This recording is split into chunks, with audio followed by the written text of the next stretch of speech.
آپ کا ایک ماڈل ہے 3 keys to success، جس میں آپ بتاتے ہیں کہ اللہ بلیسنگز جو ہے وہ الٹیمیٹ سکسیس ہے. تو میں یہ پوچھنا چاہ رہی ہوں کہ اللہ کی بلیسنگز کو ہم کیسے بڑھا سکتے ہیں یا زیادہ کیسے لے سکتے ہیں، پا سکتے ہیں؟ بیٹا اللہ نے قرآن پاک میں خود فرما دیا کہ جو میرا شکر ادا کرے گا میں اس کے لیے اپنی نعمتوں کو بڑھا دوں گا. لیکن ایک اور جگہ فرمایا کہ بہت کم لوگ ہوں گے جو اللہ کا شکر ادا کرنے والے ہوں گے. ہمارے پاس بے شمار اللہ کی نعمتیں ہیں جنہیں ہم کاؤنٹ بھی نہیں کر سکتے.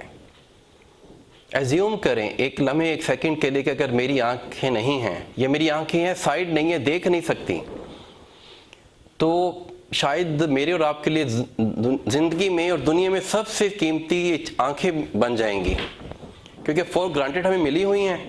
تو میں کبھی سوچا ہی نہیں کہ اللہ نے ہمیں آنکھیں نصیب فرمائی جو دیکھ سکتی ہیں. ہمارا دل بالکل صحیح کام کرتا ہے، ہاتھ ہمارے موو کر رہے ہیں. اگر ایک انگوٹھا نہ ہو تو ہم گلاس نہیں پکڑ سکتے. ایک نیل میں تھوڑا سا ہمارا پین سٹارٹ ہو جائے تو ہماری چیخیں نکل جاتی ہیں. صحت اتنی بڑی نعمت ہے. ان سب نعمتوں کو ہمیں یاد رکھنا چاہیے. پانی کا گلاس سامنے آئے تو ہم اللہ کا شکر ادا کریں کہ اللہ نے ہمیں پانی کا گلاس دے دیا.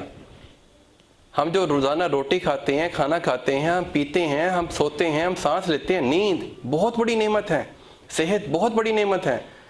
جب ہم ہر چیز کو دیکھ کر ہمارا ذہن اس طرف جائے گا کہ اللہ کی طرف سے یہ نعمت ہے میرے لیے، اور وہ دل کے اندر سے شکر کی کیفیت نکلے گی کہ اللہ آپ کا لاکھ لاکھ شکر، آپ نے مجھے یہ چیز نصیب فرمائی.